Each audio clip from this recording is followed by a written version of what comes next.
quote, he answered, taking my head in his hands, sending me back to my infancy. My eyes open wide, staring intently at shapes and colors beneath my hands as I crawl on the tiled floor. I touch rug, and it touches me back. Everything is bright and alive. I grasp a spoon in one tiny hand, and bang it against a cup. The clinking noise delights my ears. I yell with power. Then I look up to see a skirt, billowing above me. I'm lifted up, and make cooing sounds. Bathed in my mother's scent, my body relaxes into hers, and I'm filled with bliss.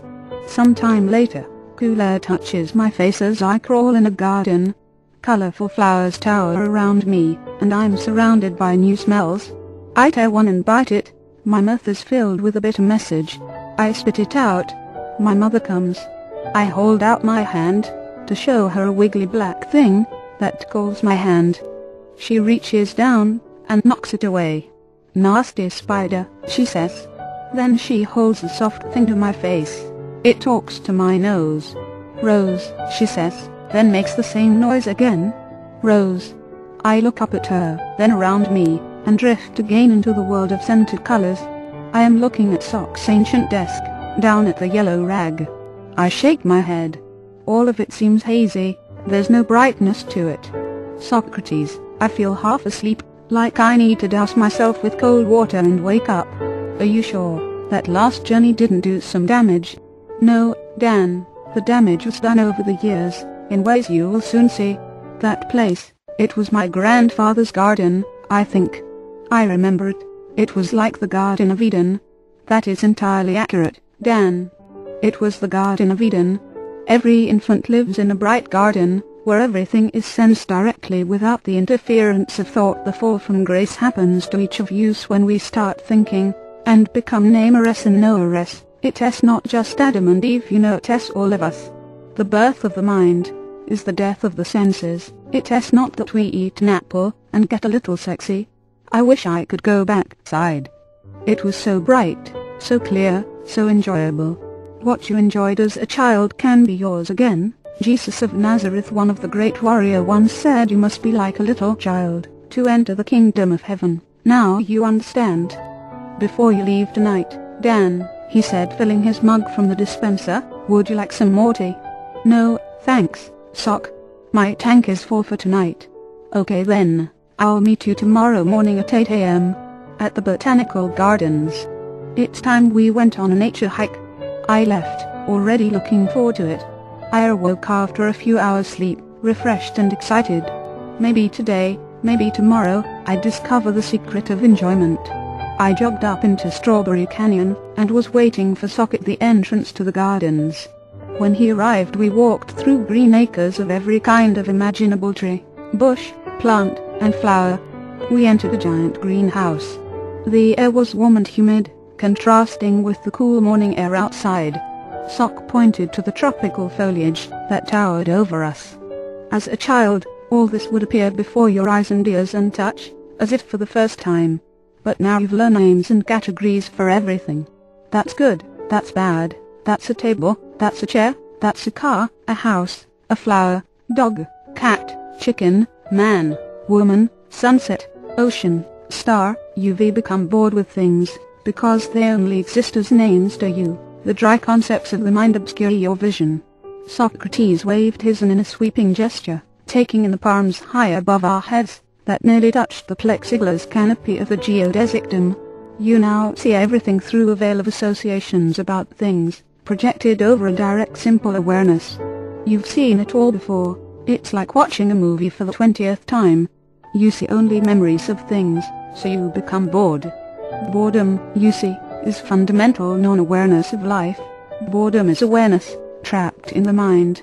You'll have to lose your mind before you can come to your senses.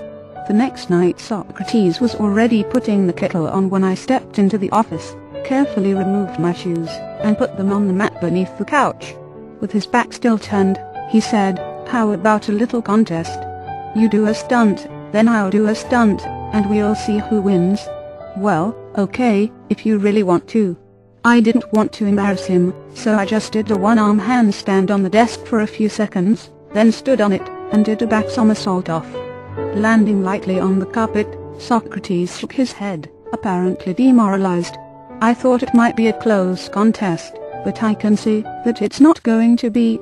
I'm sorry, Soc, but after all, you aren't getting any younger, and I'm pretty good at this stuff. What I meant to say, he grinned, is that you don't stand a chance. What? Here goes, he said. I watched him as he slowly turned around and walked deliberately into the bathroom.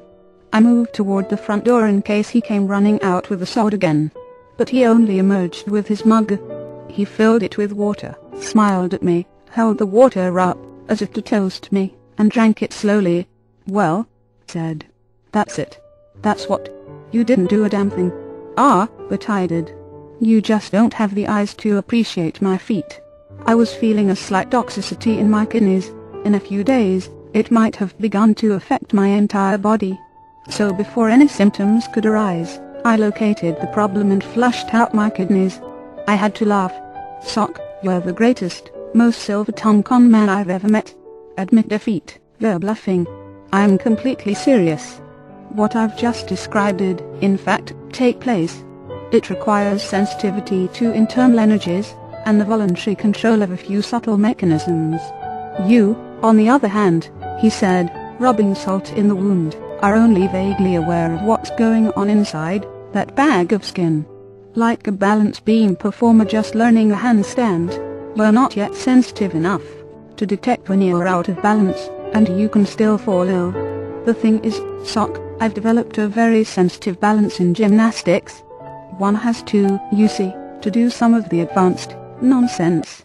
You've only developed a gross level of awareness, sufficient to perform some elementary movement patterns, but nothing to write home about. You sure take the romance out of a triple somersault, Soc. There is no romance in it. It's a stunt that requires some ordinary qualities. When you can feel the flow of energies in your body, and do a minor tune-up, then you'll have your romance. So keep practicing, Dan. Refine your senses a little more each day, stretch them, as you would in the gym. Finally, your awareness will pierce deeply into your body, and into the world. Then you will think about life less, and feel it more. Then you'll enjoy even the simplest things in life, no longer addicted to achievement or expensive entertainments. Next time, he laughed, perhaps we can have real competition. I warmed up the tea water again. We sat quietly for a while, then went into the garage, where I helped Soc pull an engine from a VW, and take apart another railing transmission. We went out to service a huge black limousine. When we returned later to the office, I asked Soc whether he thought rich people are any happier than poor stiffs like us. His response, as usual, shocked me. I am not poor, Dan. I am extremely wealthy. And as a matter of fact, you must become rich to be happy. He smiled at my dumbfounded expression, picked up a pen from his desk, and wrote on a clean white sheet of paper. Happiness equals satisfaction over desires. If you have enough money to satisfy your desires, Dan, you are rich. But there are two ways to be rich.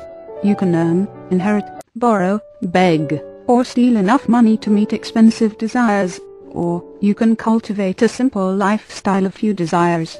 That way you always have more than enough money. Only the warrior has the insight and discipline to make use of that second way.